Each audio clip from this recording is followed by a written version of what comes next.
તો આ તરફ ખેડાના ડાકોરમાં પણ ભવ્ય રીતે ફાગણો ઉત્સવ ઉજવાયો। ભગવાન રણછોડના દર્શન માટે લાખો ભક્તો પહોંચ્યા હતા। ડભોઈના ધારાસભ્ય શૈલેષ સોટા પણ ડાકોરમાં પહોંચ્યા હતા।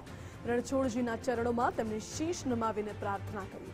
પ્રજાની સુખાકારી અને કલ્યાણ માટે પ્રાર્થના કરી। કિન્નર સમાજ પણ રણછોડજીના દર્શને પહોંચ્યો હતો।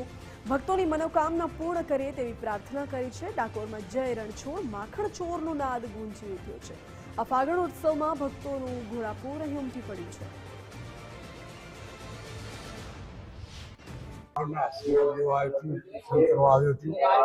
ઘણા વખતથી અમારા મિત્રોની બાધાઓ પણ હતી, ચૂંટણી વખતની જે બાધાઓ હતી બાધાઓ પણ પૂરી કરવાની હતી।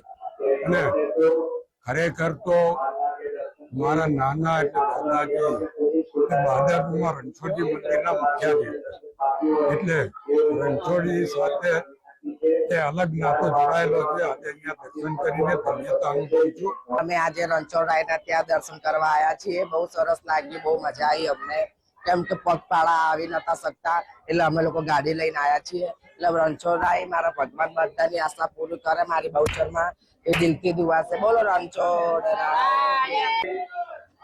યાત્રાધામ ડાકોરમાં ફાગણ ઉત્સવની ધામધૂમપૂર્વક ઉજવણી કરવામાં આવી।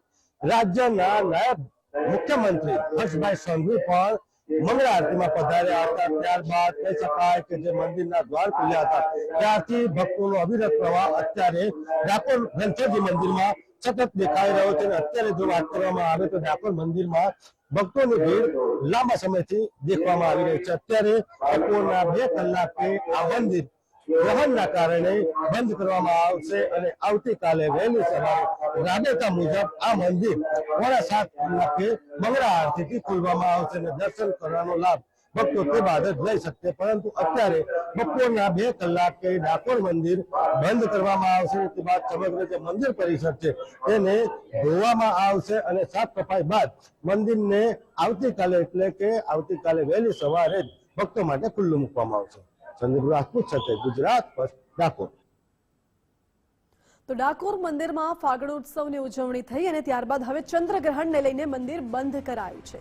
ડાકોરના ઠાકોરના દરવાજા 2 વાગે બંધ કરવામાં આવ્યા છે। મંદિર પરિસરને ધોઈને સ્વચ્છ કરવામાં આવશે અને આવતીકાલે સવારે 6:30 વાગે મંદિરના દ્વાર ખુલશે।